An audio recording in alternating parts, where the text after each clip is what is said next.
Hello friends, welcome back to my channel. ட்ராமாக்குள்ளே போகிறதுக்கு முன்னாடி மறக்காமல் இந்த வீடியோக்கு ஒரு லைக்கை போட்டுருங்க. அப்படியே கீழே இருக்கிற ஹைப் பட்டனையும் கிளிக் பண்ணிவிடுங்க. இன்றைக்கி எபிசோட் செம்ம இன்ட்ரெஸ்டிங்காக இருக்கும், அதனால ஃபுல்லாகவே பாருங்கள். சரி வாங்க ட்ராமாக்குள்ளே போயிடலாம்.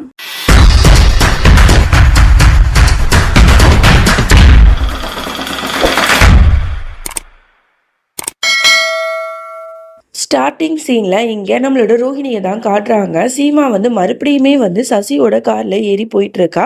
ஐயோ அப்பா அக்கா இந்த லெட்டரை படிக்கலையா அப்படின்னு சொல்லிட்டு இவளும் பயந்துட்டு இருக்கா. அப்போ தான் பவி நானும் வரேன் அப்படின்னு சொல்லிட்டு அவங்களும் ஏறிக்கிறாங்க. இதனால சசிக்கு என்ன பண்ணுறதுன்னு ஒன்றுமே புரியல. அவளோட பிளான் எல்லாமே ஃப்ளாப் ஆகிடுது. அதோட ஹாஸ்பிட்டலில் பிரேமும் வெயிட் பண்ணிட்டு இருக்கா. அங்கே போயிட்டு அவளுக்கு ஸ்கேன்லாம் எடுத்து பார்க்குறாங்க. குழந்தை ரொம்பவே ஆரோக்கியமாக நல்லா இருக்குது அப்படிங்கிற மாதிரி சொல்கிறாங்க. அதெல்லாம் பார்க்கும்போது சீமாவுக்கும் பிரேமுக்கும் ரொம்ப சந்தோஷமா இருக்கு. கட்டிப்பிடிச்சிட்டு அவங்களோட அன்பை பரிமாறிக்கிறாங்க.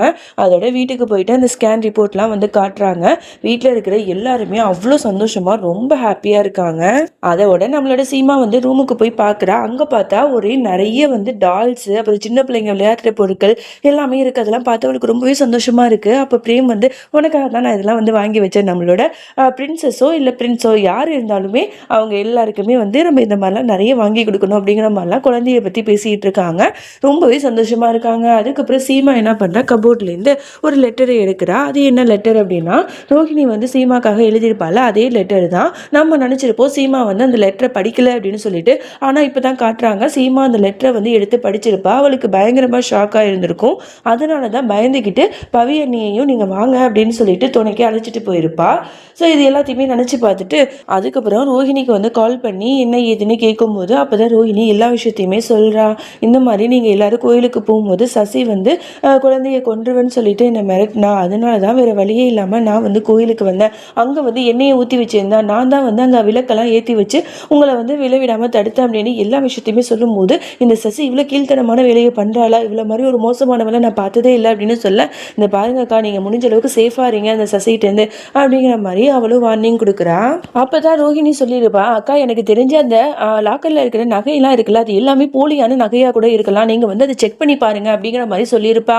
அதனால சீமா என்ன பண்ணுறா, லாக்கர் சாவியை எடுத்து அந்த நகைகள் எல்லாத்தையுமே செக் பண்ணி பார்க்குறா. ரோஹிணி சொன்ன மாதிரியே அது எல்லாமே போலியான கவரிங் நகை தான். அப்போ இதை இந்த சசி மாற்றி வச்சிருக்காளா, இந்த விஷயத்தை எல்லாத்துலேயும் போய் சொல்லணும் அப்படின்னு சொல்லிட்டு இவன் கீழே இறங்கி போவா. அங்கே பார்த்தா வீட்டில் யாருமே இருக்க மாட்டாங்க. எல்லாருமே குடும்பத்தோட வெளில போயிருப்பாங்க. உடனே சசி எல்லாரும் வெளில போயிட்டாங்க அப்படிங்கிற மாதிரி சொல்றா. உடனே சீமாக்கு செம்மையா காண்டாவது. அப்படியே கோவமா ரூமில் இந்த சசி இவ்வளோ கேவலமாக பண்ணியிருக்காளா, இவளை என்ன பண்ணுறது, நாளைக்கு எல்லாரும் வீட்டுக்கு வரட்டும் அவங்ககிட்ட எல்லாத்தையும் இதை சொல்லணும் அப்படிங்கிற மாதிரிலாம் இவ யோசிச்சுட்டு இருப்பா. அதை விட இங்கே ரோஹிணிக்குமே ரொம்பவே பதட்டமாக இருக்குது. அக்கா என்ன பண்ணுறாங்கன்னு தெரியலையே அப்படின்னு சொல்லிட்டு பயந்துக்கிட்டே இருக்கா. நைட்டில் அவளுக்கு தூக்கமே வரமாட்டுது.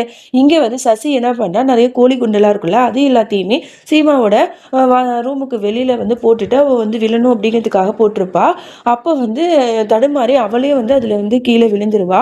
இதை பார்க்குற சீமா நீ என்னெல்லாம் பண்ணுறேன்னு எனக்கு நல்லாவே தெரியும், நீ ஒரு கேவலமானவன் தானே, என்னை கொலை பண்ணணும் அப்படிங்கிறதுக்காக நீ எவ்வளோலாம் முயற்சி பண்ணியிருக்க, அதெல்லாம் எனக்கு தெரியாதுன்னு நினச்சியா, அது மட்டும் இல்லை நீ அந்த லாக்கரில் எதுக்கு இங்கே யாரையுமே போக விட மாட்டேங்கிறது எனக்கு நல்லாவே தெரியும், அந்த நகைகள் எல்லாமே போலியான கவரிங் நகைகள் தானே, இது எல்லாமே எனக்கு தெரிஞ்சிச்சு, நாளைக்கு ஆகட்டும் நான் எல்லாத்திட்டையும் இந்த உண்மையை சொல்லுவேன் அப்படின்னு சொல்லிட்டு இருக்கா. உடனே இவன் ஐயோ அக்கா அப்படிலாம் ஒன்றுமே இல்லைக்கா அப்படி இப்படின்னு சொல்லிட்டு அழுது ட்ராமா போடுறா. போது நிறுத்திடி, ஒரு ட்ராமாவை இதோட நிறுத்திக்க, உன்னோட சோழி முடிஞ்சிச்சு அப்படிங்கிற மாதிரிலாம் இங்கே சேமாவும் சொல்லிட்டு அங்கேருந்து போயிடுறா. உடனே சசிக்கு என்ன பண்ணுறதுனே தெரியல. வேலுட்டு சொல்லி புலம்பிட்டு இருக்கா. இந்த மாதிரி அந்த சீமா எல்லாத்தையும் கண்டுபிடிச்சிட்டா நாளைக்கு என்னை பற்றின எல்லா விஷயமும் தெரிஞ்சிடும், இதுக்கப்புறம் இந்த வீட்டில் நான் இருக்கவும் முடியாது, நமக்கு ஒரு பணமும் கிடைக்காது அப்படின்னு சொல்லிட்டு புலம்பும் போது அப்போதான் வேலு ஐடியா கொடுக்குறான்.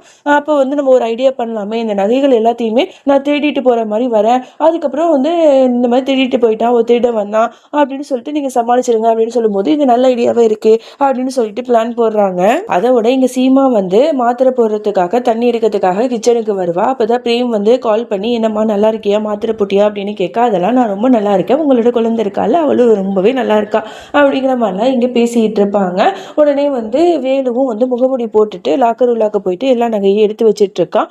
சீமாவை வந்து அங்கே போவிடக்கூடாதுங்கிறதுக்காக சசியுமே வந்து என்னென்னமோ பேசி அவனை வந்து திசை திருப்பிட்டு இருக்கா. அப்போ வந்து சீமாக்கு ஏதோ சவுண்டு கேட்குற மாதிரி இருக்கு. உடனே வந்து அவளும் மாலில் போய் பார்க்குறா. அப்போ வந்து வேலுவும் சசியும் வந்து அங்கேருந்து வேகமாக போகிறத பார்த்துட்டு பயங்கரமாக இவளுக்கு ஷாக் ஆகுது. நிறுத்துங்க, நீங்கள் 2 பேரும் என்ன பண்ணிட்டு இருக்கீங்க அப்படின்னு பார்த்தா அதில் பணம் நகை எல்லாமே இருக்குது. இவ்வளோ திமிர தான் என் வீட்லேயே வந்து திருடிட்டு போவீங்க அப்படின்னு சொல்லிட்டு வேலுவோட கையை பிடிச்சிட்டு விட மாட்றா. வீடு வீடு அப்படின்னு சொல்லிட்டு கேட்டுட்டு இருக்கா. உடனே வேலு என்ன பண்ணுறா, கோவத்தில் அவளை வந்து அப்படியே பிடிச்சி தள்ளி விட்டுறான். நம்மளோட சீமா மாடியிலேருந்து அப்படியே வந்து தடுமாறி கீழே விழுந்துடுறா. அப்படியே மயக்க போட்டு இங்கே ரோஹிணிக்கு ரொம்பவே பதட்டமாக இருக்கிறதுனால அக்காவை வந்து பார்க்கறதுக்காக போகலான்னு நினைக்கிறா. சித்தார்த் என்னை மன்னிச்சிருங்க, நான் இப்போ போய் தான் ஆகணும் என்னோட அக்காக்காக அப்படின்னு சொல்லிட்டு வேகமாக வந்து போய் பார்த்தா அங்கே சீமா வந்து இந்த மாதிரி நிலைமையில இருக்கா. அவள் கதறி கதறி அழுறா. அக்கா என்னக்காச்சு என்னக்காச்சு அப்படின்னு சொல்லிட்டு சசிக்குமே பயங்கர ஷாக்கு. ஐயோ வேலு இப்படி பண்ணிட்டானே அப்படின்னு சொல்லிட்டு ஒன்றுமே தெரியாத மாதிரி டாக்டருக்குலாம் கால் பண்ணி என்ன பண்ணுறாங்க, ஹாஸ்பிட்டலுக்கு அழைச்சிட்டு போகிறாங்க.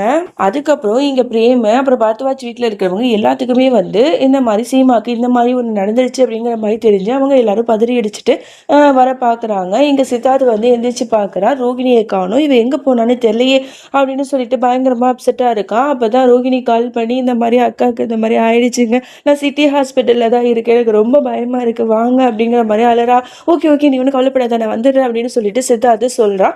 அதோட அவனும் வந்து அங்கே வர நேரத்தில் இங்கே வந்து சசி நிற்கிறத பார்த்துட்டு சசிகிட்ட வந்து ரோஹிணி பயங்கரமாக கத்திட்டு இருக்கா. என் அக்காவோட இந்த நிலைமைக்கு நீ தானே காரணம், என் அக்காவுக்கும் சரி அக்காவோட குழந்தைக்கும் சரி ஏதாவது ஒன்று ஆபத்து வந்துச்சுன்னா உன்னை சும்மா விட மாட்டேன் அப்படின்னு சொல்லிட்டுலாம் இங்கே மிரட்டிட்டு இருப்பா. அதோட இங்கே சித்தார்த் வந்தவொடனே பூன்னு அவளை கட்டி பிடிச்சிட்டு அழ ஆரம்பிச்சிடுறான். இந்த மாதிரி அக்காவுக்கு ஆயிடுச்சுன்னு சொல்லிட்டு அவன் வந்து இவளை சமாதானப்படுத்திட்டு இருக்கான்.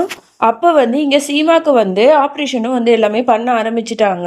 இங்கே வந்து பார்த்தா அப்படியே பரத்வாஜ் வீட்டில் உள்ளவங்களாம் வந்துடுறாங்க. வந்துட்டு என்னாச்சு ஏதாச்சு அப்படிங்கிற மாதிரி பதறாங்க. நம்மளோட ரோஹிணியை எல்லாத்தையுமே சொல்கிறா. இந்த மாதிரி நான் வீட்டுக்கு வந்து பார்க்கும்போது அக்கா வந்து மாடியிலேருந்து கீழே விழுந்திருந்தாங்க, அதனால தான் நான் ஹாஸ்பிட்டல் கூப்பிட்டு வந்தேன், எனக்கு ரொம்பவே பயமாக இருக்குது அப்படிங்கிற மாதிரிலாம் அழுவும் போது எல்லாருமே பதறாங்க. எல்லாருமே சசியை தான் கேட்குறாங்க. சசி என்னாச்சு, உன்னை நம்பி தானே விட்டுட்டு போனோம் அப்படின்னு கேட்டால் அதை ஏன் கேட்குறீங்க, இந்த மாதிரி நாங்கள் 2 பேரும் தான் தனியாக இருந்தோம், அதை யாரோ தெரிஞ்சு ஒரு திருட்டு பையன் வந்து உங்க லாக்கர்ல இருக்கிற எல்லா பணம் நகையுமே எடுத்துட்டு போயிட்டு இருந்தான், சீமா அக்கா தான் வந்து அவனை தடுக்க போனாங்க, அப்ப அவன் மாடியில இருந்து அவளை தள்ளி விட்டுட்டான் அப்படிங்கிற மாதிரி ஒரு பொய்யை சொல்லிட்டு இருக்கா. இதெல்லாம் கேட்கும்போது பாட்டிக்குமே ஷாக் ஆகுது. இத்தனை வருஷம் ஆகுது ஒரு திருடம் கூட நம்ம வீட்டுக்கு வந்தது இல்லையே, என்ன சொல்ற நீ அப்படிங்கிற மாதிரிலாம் அதிர்ச்சியா கேட்டுட்டு இருக்காங்க.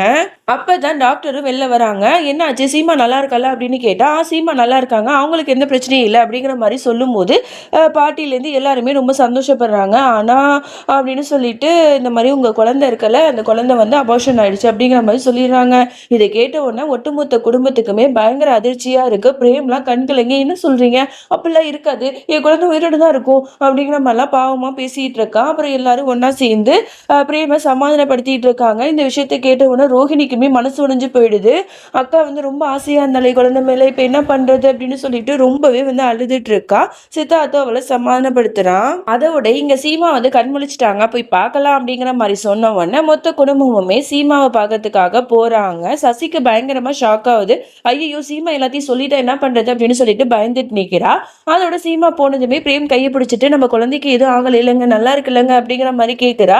அவனுக்கு என்ன சொல்றதுன்னு தெரியாம வாயடிச்சு போய் நிக்கிறான். அப்பதான் வந்து சீமா சசியே ஒரு மாதிரி முறைச்சு பார்த்துட்டே இருக்கா. நைட்டு நடந்த எல்லா விஷயத்தையுமே நினைச்சு பார்த்துட்டு சசியை பத்தி எல்லா விஷயத்தையும் சொல்லலாம் அப்படின்னு சொல்லிட்டு சொல்றதுக்காக போறா. இங்க சசி வந்து ஐயோ என்னடா பண்றது அப்படின்னு சொல்லிட்டு திருட்டுத்தனமா முழிச்சிட்டு இருக்கா. அதோட இந்த பாட்டை நம்ம முடிச்சுக்கலாம். இதுக்கப்புறம் என்ன நடந்துச்சு அப்படின்னு சொல்லிட்டு நம்ம நாளைக்கு பார்க்கலாம். அது வரைக்கும் என்னோடு காத்திருங்கள். பாய்.